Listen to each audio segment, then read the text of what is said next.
What's up, guys? Kyle R. Truax back in the saddle once again. Today I'm talking about Armchair Architects.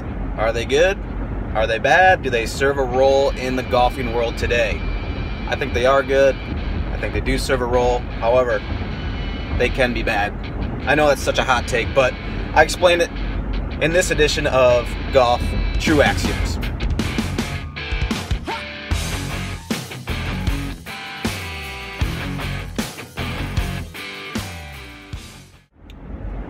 So, Armchair Architects. This is kind of a touchy subject, especially for real golf course architects. There's numerous of these out in the world today. And before I get into why I think they're good and they serve a role, I want to explain how they can be bad. The way and the approach that these people can be bad is a couple things. Number one, when you see a person or a golfer talk about an architect and they feel that they can do their job, do the architect's job better, that's wrong. That's simply ignorant. You know, so many times you see these golfers criticize the works of so many architects, and they have no idea the amount of education, the training, the amount of time spent studying great golf course architecture, all the experience that they've had and put into it, and to say that you could just simply do a better job, that's just heinously wrong. It's ignorant. Number two, the majority of the time you see these golfers, these armchair architects that are bad, is when they're simply resting on their home course or home club, their laurels. Usually they know that their club is great or good and their course is awesome, and they compare everything to that. And in my opinion, that's, again, very ignorant. It's very wrong. If you're really going to truly study and develop a good sense of golf course architecture, you need to study and see and really educate yourself on the great golf courses that have stood the test of time. Because ultimately, those courses that have stood the test of time are architecturally very sound. And when these people compare and rest on their clubs or courses, laurels, it just gets skewed and it's inappropriate. A lot of times these golfers, these armchair architects, play a course, and a lot determines on how they play the course, good or bad. And again, that's very wrong. And last but not least, that ties into my very first golf true axiom when I talk about architectural empathy. And in order to have a really good judge of a course, you need to consider where the architect was coming from at that point in time, what era they built their course, what kind of resources they had, the money, what kind of developer they were working with. All that needs to be considered. And again, more often than not, armchair architects don't take that in consideration. So that's why I think they are bad. So with that being said, why do I think they're good? Why do I feel that they have a role in this golfing world? Well, if you read or have read Tom Doak's The Anatomy of a Golf Course, he states very candidly, every art needs good criticism in order to flourish. And golf courses are art.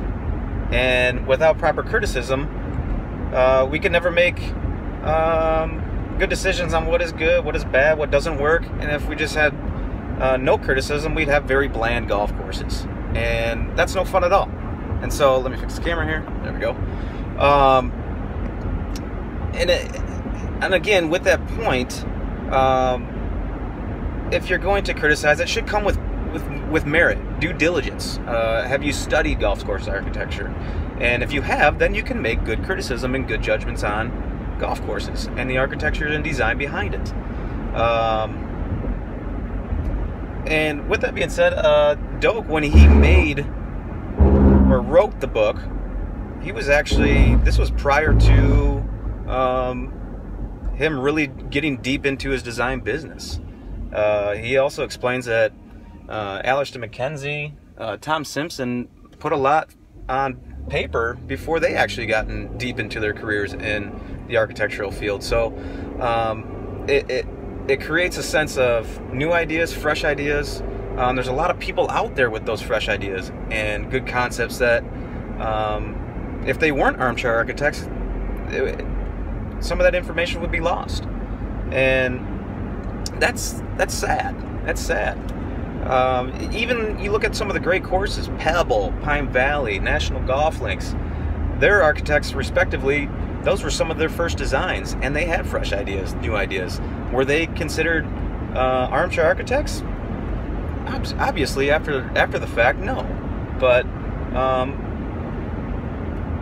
people like you and me who have studied and educated themselves on GCA, we have certain concepts, we have certain philosophies that if we didn't have a voice, would be lost. And I think it's important that real architects pay heed to that.